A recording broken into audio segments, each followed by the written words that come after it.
Namaste everyone. Welcome to Sheetal Digital Ocean. Let's learn something new in this video.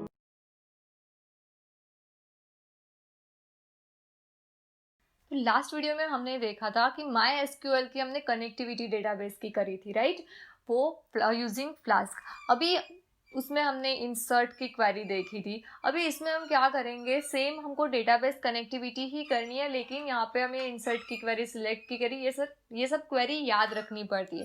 तो हमारे पास एक option है जिसकी मदद से हम क्वेरी को याद करे बिना ही हम हमारे डेटाबेस को एक्सेस कर सकते हैं। इसीलिए अभी ये वीडियो में हम देखेंगे एसक्यूएल अल्केमी से कैसे हम डेटाबेस को एक्सेस कर सकते हैं।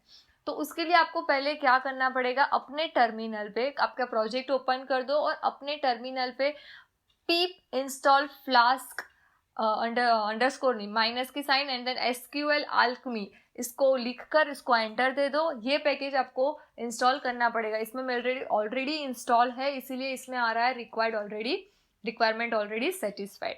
आप ये इंस्टॉल कर दोगे, उसके बाद मैंने यहाँ पे एक पाइथन फाइल ऑलरेडी बना दी है। आप भी एक पाइथन फाइल यहाँ से राइट क्लिक कर बना सकते हो।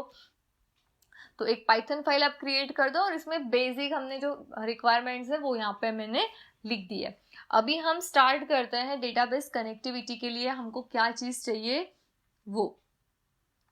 तो उसके लिए पहले हम क्या करेंगे, यहाँ पे लिखेंगे। मैं आपको उससे पहले एक चीज़ बता देती हूँ कि यहाँ पे क्रोम में आ जाओ एंड यहाँ गूगल पे आप लिखो SQL alchemy flask and then enter मारो। उसमें आपको ये डॉक्यूमेंट 2 दिखाई देगा, उस पर क्लिक करो तो ये आपका एक डॉक्यूमेंट ओपन हो गया है। तो हमको यहाँ से ही थोड़े कोड्स कॉपी पेस्ट कर देने हैं, सारे सिंटेक्स याद रखने की ज़रूरत नहीं है। तो क्या करोगे आप, पहले ये फॉर्म वाला आप यहाँ से इतना कॉपी पेस्ट कर लो पूरा। तो यहाँ से मैं अभी इतना कॉपी पेस्ट करती हूँ, Ctrl+C एंड देन Ctrl+V। इतना कॉपी पेस्ट हो जाने के बाद ये जो है ना, यहाँ पे हमको हमारा माई एसक्यूएल का पाथ सेट करना है। ये एसक्यूएल लाइट का है, हमको हमारा माई एसक्यूएल का पाथ सेट करना है। तो उसके लिए भी मैं आपको ट्रिक बता देती हूँ। ये जो URI है यहाँ पे, उसको गूगल पे जाओ एंड फॉर माई एसक्यूएल। तो यहाँ पे किसी ने पोस्ट किया ही होगा, अच्छे इंसान ने। तो यहाँ से हम पाथ कॉपी पेस्ट कर लेंगे। ओके, ये जो है ये हमारा पाथ बनेगा। तो इसको मैं यहाँ से कॉपी पेस्ट कर लूँगी। यहाँ से मैं कॉपी कर रही हूँ एंड यहाँ पे हम पेस्ट कर देंगे। ओके, यहाँ पे आपका जो भी आप MySQL यूज कर रहे हो उसका जो भी यूजर नेम है वो लिख दो। बाय डिफॉल्ट आपने नेक्स्ट कर अगर इंस्टॉल किया है तो उसका यूजर नेम रूट होगा एंड पासवर्ड कुछ भी नहीं होगा, तो ब्लैंक छोड़ देना है हमको। और यहाँ पे हमको लिखना है हमारे डेटाबेस का नेम। यहाँ पे आपके जो डेटाबेस का नाम हो वो डेटाबेस का नेम आपको यहाँ पे लिखना है। सपोज मेरे डेटाबेस का नाम है MyDB, मैं यहाँ पे लिख दूंगी MyDB। ये चीज हो गई, इतनी हमने वहां से कॉपी पेस्ट कर ली। अभी हम क्या करेंगे, एक क्लास क्रिएट करेंगे। देखो जिसमें ऐसा इसमें है ऑलरेडी, ये हमारा क्लास ही इसने क्रिएट किया है। तो इसको भी हम यहाँ से यहाँ पे नहीं, यहाँ से भी कर सकते हो एंड ये हमारी जो क्विक स्टार्ट डॉक्यूमेंट है यहाँ से भी आप कॉपी पेस्ट कर सकते हो। तो यहाँ से मैं कॉपी करती हूँ एंड यहाँ पे मैंने पेस्ट कर दिया। अभी हम हमारे यहाँ पे phpMyAdmin पे आ गए जहाँ पे हमारा डेटाबेस ऑलरेडी है। तो यहाँ पे मेरा MyDB नाम का डेटाबेस है और उसमें मुझे यूज़र नाम का एक टेबल है, राइट? मेरा एक यूज़र नाम का एक टेबल है। तो यहाँ पे यूज़र नाम का भी टेबल है, कॉन्टैक्ट नाम का टेबल है एंड एक ब्लॉग नाम का टेबल है। तो आपको जिसका भी यूज़ करना है उसका हम क्लास क्रिएट करेंगे। ओके, सपोज मेरे को ये कॉन्टैक्ट नाम का करना है तो मैं यहाँ पे कॉन्टैक्ट नाम का एक क्लास क्रिएट कर दूंगी। ओके, यहाँ पे कॉन्टैक्ट, याद रखना क्लास क्रिएट कर रहे हो तो ये पहला जो लेटर है ना वो कैपिटल रखने की आदत हमेशा बनाए रखना। ओके, भले ही हमारे डेटाबेस में हमने सारे स्मॉल दिए हैं, बट जब क्लास क्रिएट करते हैं तो जो भी नाम देते हैं उसका पहला लेटर जो होता है उसको कैपिटल बनाए रखना। ओके, हमारा पहला क्या है, एस नंबर है। तो यहाँ पे ID की जगह पे हम एस नंबर लिख देंगे। यूज़र नेम की जगह पे हमारा सिर्फ नेम है तो यहाँ पे नेम आ जाएगा एंड ईमेल की जगह पे हमारा है Gmail।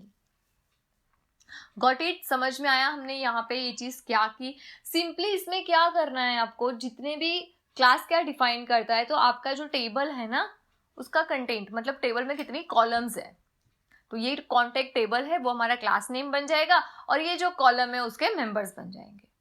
क्लियर, समझ में आ गया इसका? अभी प्राइमरी की हाँ है हमारी, तो इसलिए हमें ट्रू लिखा है।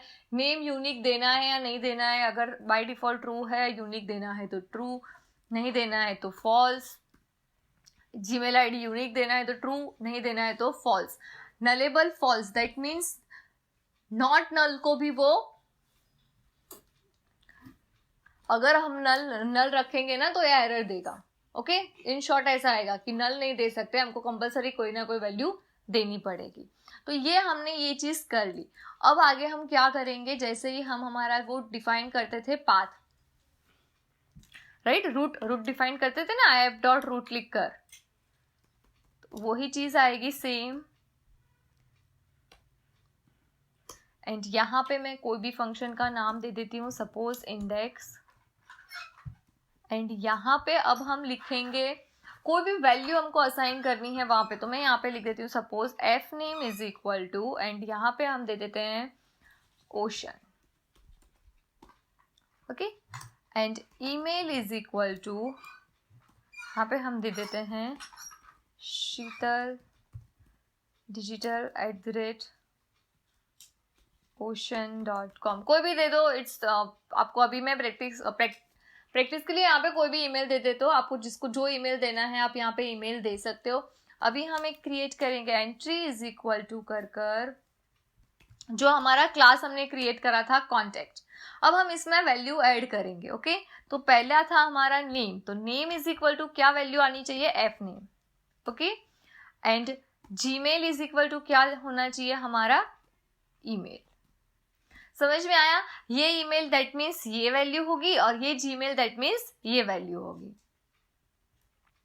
अभी ये लिखने के बाद हम क्या करेंगे, डीबी डॉट, यहाँ पे ये लाइन भी है, देखो ये देखना, याद रखना, ये नहीं लिखी होगी तो एरर आएगी, यहाँ पे आप डीबी लिखोगे तो डीबी डॉट हम लिखेंगे session dot add entry.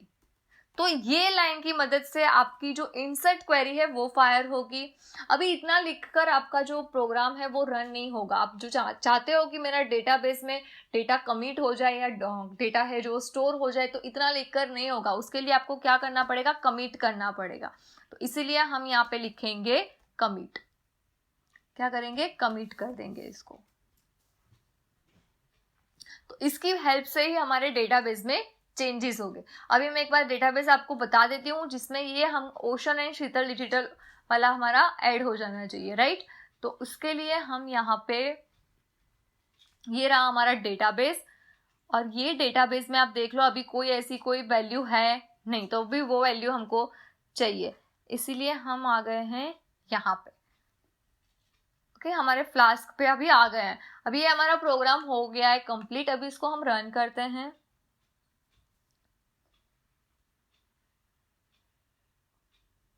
Okay, हम इसको रन करते हैं। ओके, ये दूसरी फाइल मेरी ऑलरेडी रनिंग है, इसीलिए ऐसा दिखा रहा है। मैं दूसरी फाइल जो मेरी रनिंग है उसको बंद कर देती हूँ कि ये वहाँ पे। ओके, अभी हम इसको फिर से एक बार रिस्टार्ट कर देते हैं।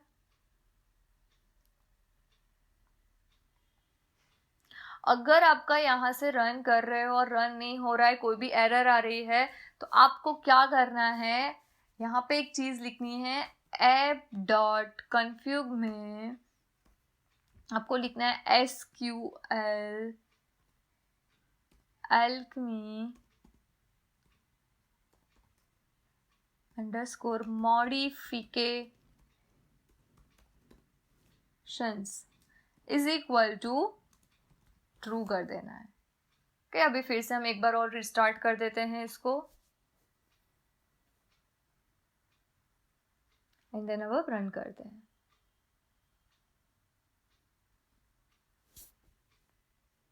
ओके, यहाँ पे हमारा रिटर्न स्टेटमेंट रह गया है, दैट्स वाई एरर आ रही है। यहाँ पे रिटर्न लिखना पड़ेगा ना, तो यहाँ पे हम रिटर्न में लिख देते हैं सक्सेस। देखो, ऐसे एरर आए तो आपको समझ में आ जाना चाहिए कि ये एरर का मतलब क्या है। देखो, इसमें लिखा है index did not return a valid response, तो इसका मतलब ये इंडेक्स फंक्शन है, उसमें कुछ रिटर्न का था ही नहीं, इसीलिए हमको ये एरर शो हुई थी। ओके, अभी हम फिर से इसको रिस्टार्ट कर देते हैं। अभी हम इसको फिर से देखते हैं, रन करते हैं, तो देखो ये सक्सेस आ गया हमारा। अब भी हम डेटाबेस में देखते हैं एंट्री हुई या नहीं, डेटाबेस को भी हम रिफ्रेश कर देते हैं, तो ये देखो हमारी एंट्री आ गई। आगे भी जो रन हुआ था उसमें एंट्री हुई थी, दैट्स वाई ये प्रॉब्लम आ रही है। हम इसको डिलीट कर देते हैं सबके सब, तो आपको ज़्यादा समझ में आएगा। स्ट्रक्चर, ब्राउज, ये भी, एंड देन दिस, इसको मैं डिलीट कर देती हूँ। यस, ओके, अभी कुछ भी नहीं है हमारा डेटाबेस में, 2 ही एंट्री है। अगेन हम इसको क्या करते हैं, रिफ्रेश कर कर रन करते हैं, यहाँ पे सक्सेस आ गया। अभी हमारी एक एंट्री यहाँ पे आ जानी चाहिए, तो आप देख सकते हो हमारी एक एंट्री यहाँ पे आ गई। ये यहाँ पे क्यों 6 आया, क्योंकि हमने ये ऑटो इंक्रीमेंट रखा है, बीच में हमने डिलीट कर दिया, इसीलिए वो वहां से जहाँ पे स्टॉप हुआ होगा वहां से ये ऑटो इंक्रीमेंट हुआ, इसलिए इस पे आप बहुत ध्यान अभी मत दो। यहाँ पे हमारी एंट्री हमने ये 2 दी थी, वो 2 एंट्री हमारी यहाँ पे ऐड हो गई है। तो इसी तरह आप इजीली ऐड कर सकते हो, इंसर्ट कर सकते हो। ओके, तो आपको क्या करना है, एक रजिस्ट्रेशन फॉर्म बनाओ, कोई भी रजिस्ट्रेशन फॉर्म बनाओ, उसकी मदद से आपको क्या करना है, वो सारे डेटा फेच करना है। अब आपको पता है फेच करने के लिए क्या करना है, पोस्ट मेथड यूज करनी है, एंड पोस्ट मेथड से आप ये चीज़ ले सकते हो, user name and request dot, यहाँ से डायरेक्टली कॉपी कर कर इसमें पेस्ट कर दो आप।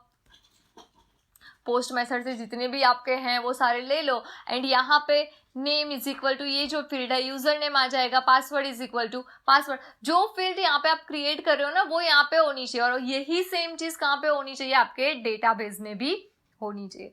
तो ये थोड़ा कंपेरेटिवली माई एसक्यूएल में क्वेरी याद रखने में आपको प्रॉब्लम हो रहा हो तो ये बेस्ट वे है, एसक्यूएल अल्केमी यूज कर सकते हो आप। तो आपका आज का टास्क ये रहेगा कि आपको क्या करना है, एक रजिस्ट्रेशन फॉर्म बनाना है जिसकी मदद से आपको उसके जो भी डेटा है ना वो डेटा को यहाँ पे फैच करवा कर डेटाबेस में स्टोर करवाना है यूजिंग एसक्यूएल अल्केमी। बहुत इजी है, कोई बहुत रॉकेट साइंस नहीं है, ये सारे स्टेप्स तो सेम ही रहेंगे, सिर्फ यहाँ पे ये एफ नेम मोशन वाला जो मैंने लिखा है उसकी जगह पे आपको क्या करना है, यहाँ पे रिक्वेस्ट डॉट मेथड वाली मेथड से ये कोड यहाँ पे कॉपी पेस्ट कर देना है। Thank you for watching this video. See you guys in the next video.